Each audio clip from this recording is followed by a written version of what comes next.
नमस्कार दोस्तों, स्वयं से साक्षात्कार की इस कड़ी में आप सभी का हार्दिक अभिनंदन है। हमने पिछली कड़ी में प्रज्ञान पुरुष से सुना था कि अहंग देव हैं उत्तम पुरुष, और उत्तम पुरुष क्या हैं? उत्तम पुरुष हैं ब्रह्म आत्मा सनातन। अब ब्रह्म आत्मा के बारे में, ब्रह्म आत्मा क्या है, ये ब्रह्म आत्मा के बारे में हम जरा सुनते हैं प्रज्ञान पुरुष से, और उसके बाद हमारी अगली कड़ी ब्रह्म आत्मा का परिचय, इस कड़ी में हम चले जाएंगे। आइए सुनते हैं प्रज्ञान पुरुष श्री श्री बाबा ठाकुर को। ब्रह्म आत्मा है क्या? वो सृष्टि का पीछू में है, पश्चात में है। उसको स्थूल रूप नहीं है, निराकार है। उसको कोई रूपांतर होता नहीं, रूप नहीं है तो परिवर्तन नहीं है, क्रिया भी नहीं है, और उसको कोई अंश भी नहीं है। वो निष्कल, निर्मल, निरंजन, टेंटलेस, कोनो टेंट नहीं है, गुण नहीं है, उधर गुण का भाव भी नहीं है। गुण भाव जो शक्ति का जो प्रकाश, वो उसमें नहीं है। उन्होंने कहा, ब्रह्म आत्मा क्या है? वह सृष्टि के पीछे है, पश्चात में है। उसका स्थूल रूप नहीं है, निराकार है। उसका कोई रूपांतर नहीं है, रूप नहीं है तो परिवर्तन नहीं है, क्रिया भी नहीं है, और उसका कोई अंश भी नहीं है। वह निष्कल, निर्मल, निरंजन, टेंटलेस, कोई टेंट नहीं है, गुण नहीं है, गुण का भाव भी नहीं है। गुण भाव जो शक्ति का प्रकाश है, वो उसमें नहीं है।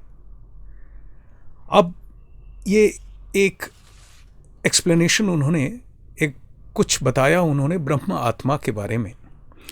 अब ब्रह्म आत्मा के बारे में उन्होंने विस्तृत रूप से अलग अलग जगह पे उनके प्रवचन में से हमें मिला है।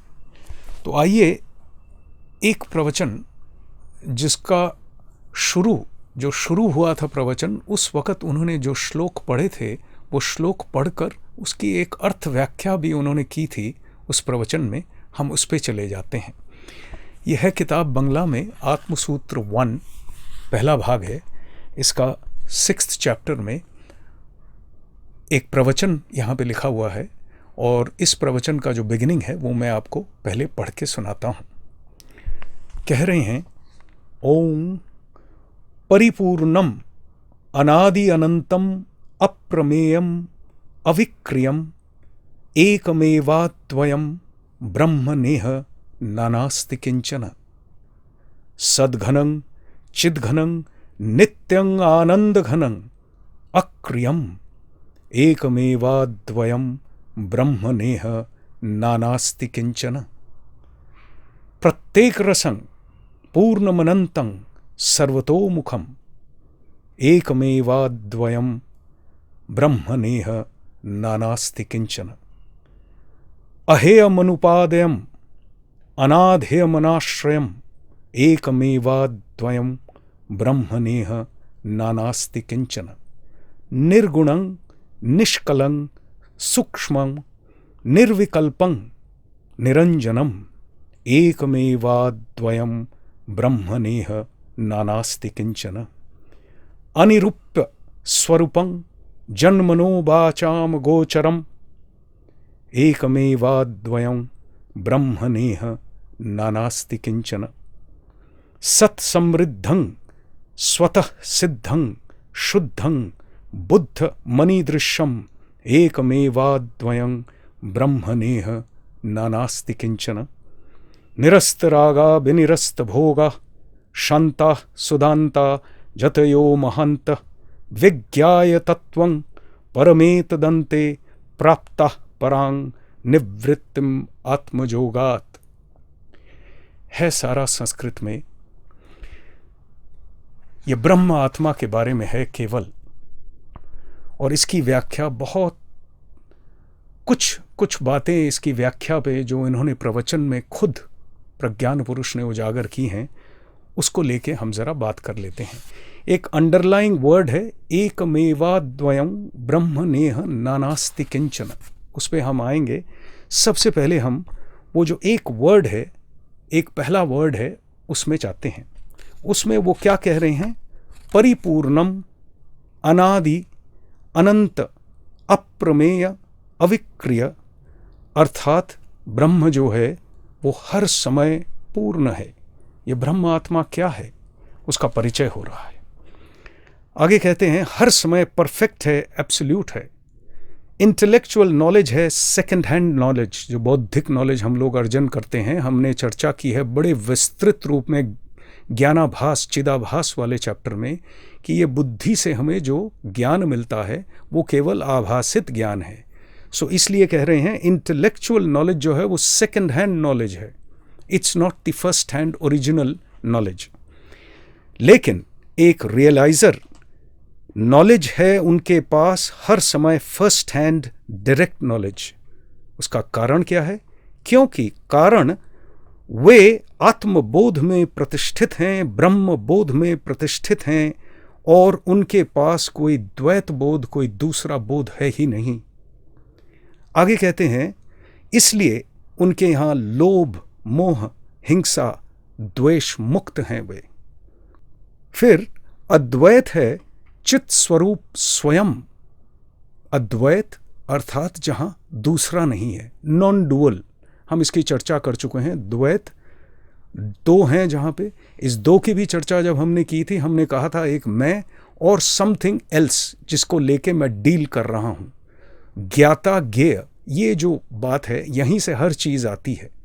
तो ये द्वैत जो है वो नानात्व, बहुत्व, मैनीनेस में, डाइवर्सिटी में परिणत हो जाता है। लेकिन शुरुआत यहीं से होती है कि एक मैं हूं सब्जेक्ट के तौर पे और एक ऑब्जेक्ट है। कुछ भी वो ऑब्जेक्ट वेरी करता रहता है और सब्जेक्ट रूप से मैं ही रहता हूं। तो जब भी मैं डील करता हूं, ऐसे सैकड़ों करोड़ों सब्जेक्ट्स हैं दुनिया में, जैसे मैं हूं वैसे और भी हैं। तो ये सारे सब्जेक्ट ऑब्जेक्ट का जो खेल है ये द्वैत का खेल है। लेकिन यहां पे वो क्या कह रहे हैं? अद्वैत जो है वो चित स्वरूप स्वयं है, अर्थात नॉलेज स्वरूप जो है वो स्वयं ही अद्वैत हैं।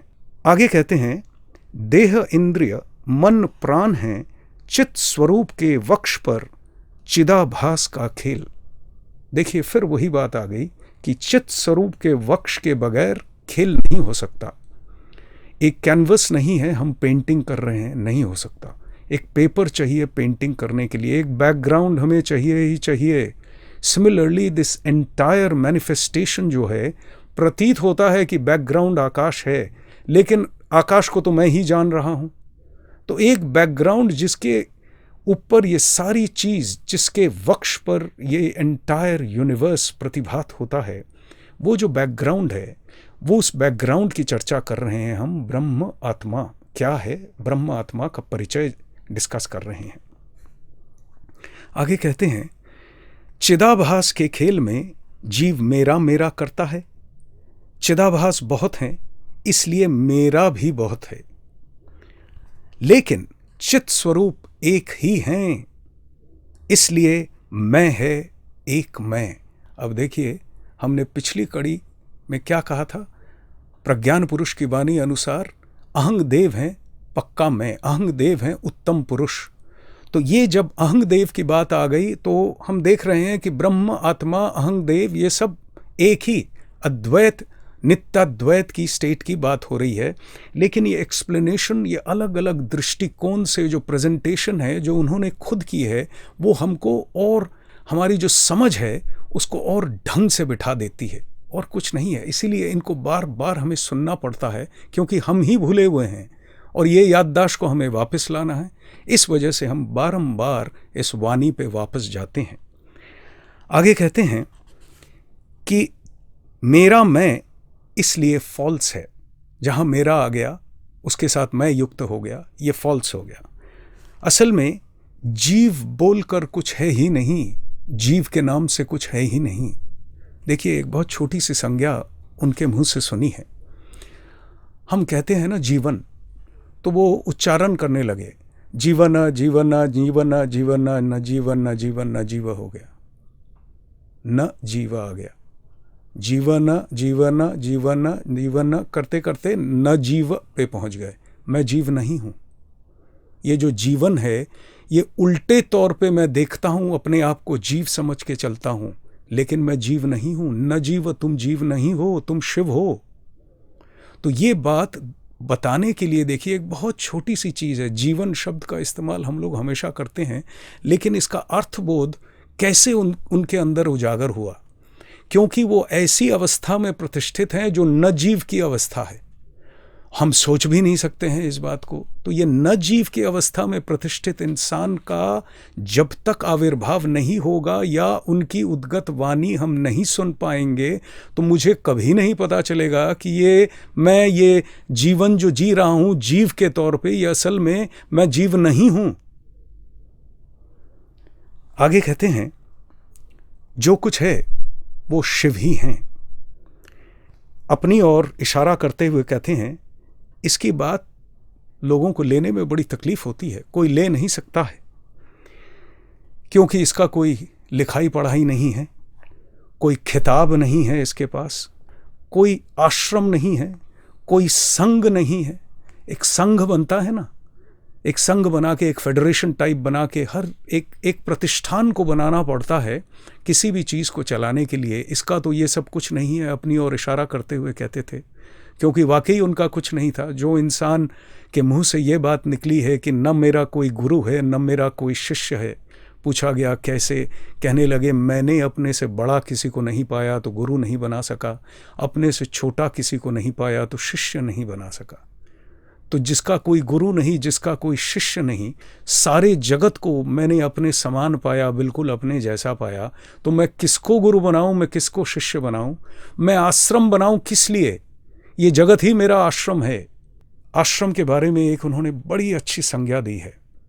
कह रहे हैं कि आज का ज़माना जो है उसको देखते हुए कह रहे हैं कि देखो, समय का अभाव सबको हो गया है जगत में, और फिर भी अंदर इच्छा है ईश्वर दर्शन की, मैं तत्व को जानने की, मैं तत्व में प्रतिष्ठित होने की। किसी को भी अगर है तो कह रहे हैं ये तो कर सकते हो, अपने घर को, जिस भी घर में रह रहे हो, irrespective of the quality of the house और द क्वांटिटी, क्वालिटी क्वांटिटी के इर्रेस्पेक्टिव, कह रहे हैं उस घर को आश्रम मानो और बनाओ।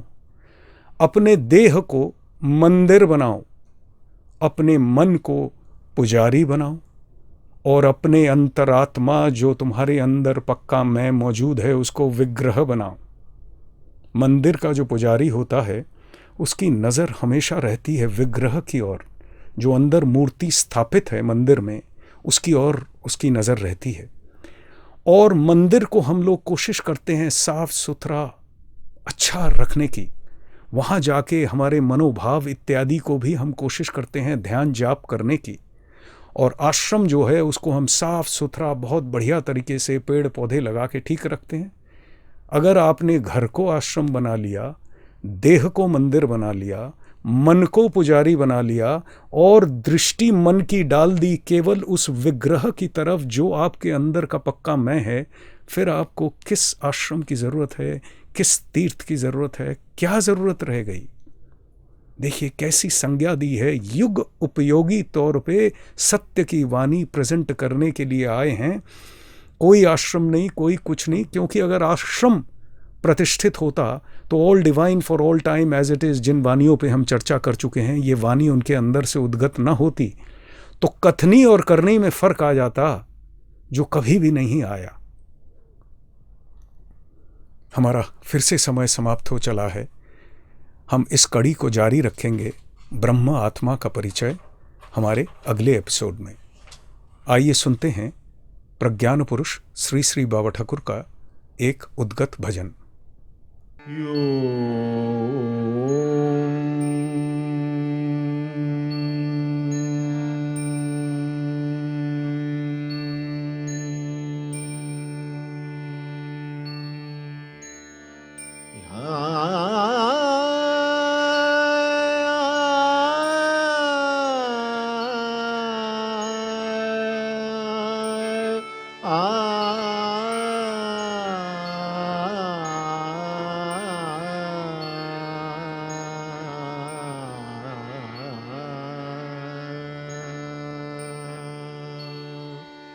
ईश्वरा ब्रह्म गुरु ईश्वरात्मा ब्रह्म गुरु गुरु ईश्वरात्मा ब्रह्म ईश्वरात्मा ब्रह्म गुरु गुरु ईश्वरात्मा ब्रह्म सच्चिदानंद घन गुरु गुरु सच्चिदानंद घन ईश्वरात्मा ब्रह्म गुरु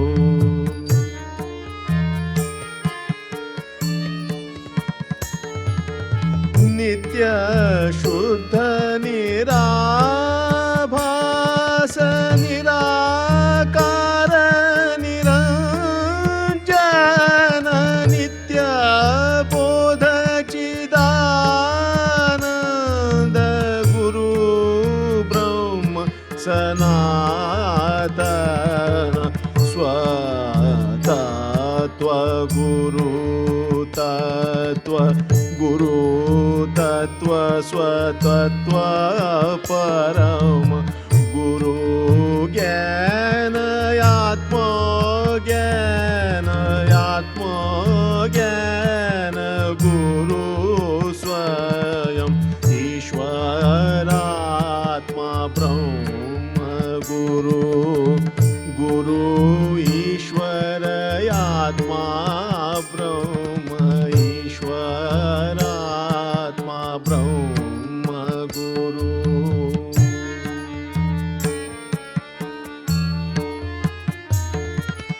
गुरु साध्य सिद्धि साधन गुरु ब्रह्म आत्मा यापन सर्वबोध के साक्षी गुरु आत्मा बोध में सदा मौन प्रज्ञान ब्रह्म विज्ञान ईश्वर आत्मबोध में सर्वसम प्रज्ञान ब्रह्म विज्ञान ईश्वर आत्मबोध में सर्वसम स्वतः सिद्ध गुरु कृपा स्वानुभूति तत्प्रकाश लक्षण स्वतः सिद्ध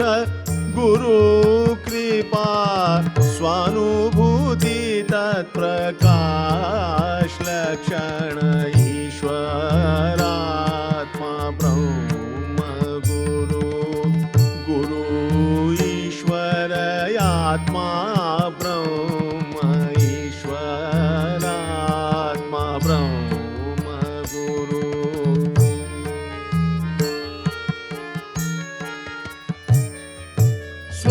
स्वबोध में स्वभाव पूर्ण नित्य मुक्त भव बंधन स्वबोध में स्वभाव पूर्ण नित्य मुक्त भव बंधन गुरु प्रीति परा सिद्धि गुरु प्रीति परा सिद्धि अन्य सिद्धि सभी गौण गुरु प्रीति परा सिद्धि अन्य सिद्धि सभी गौण ईश्वरात्मा ब्रह्म गुरु गुरु ईश्वर आत्मा ब्रह्म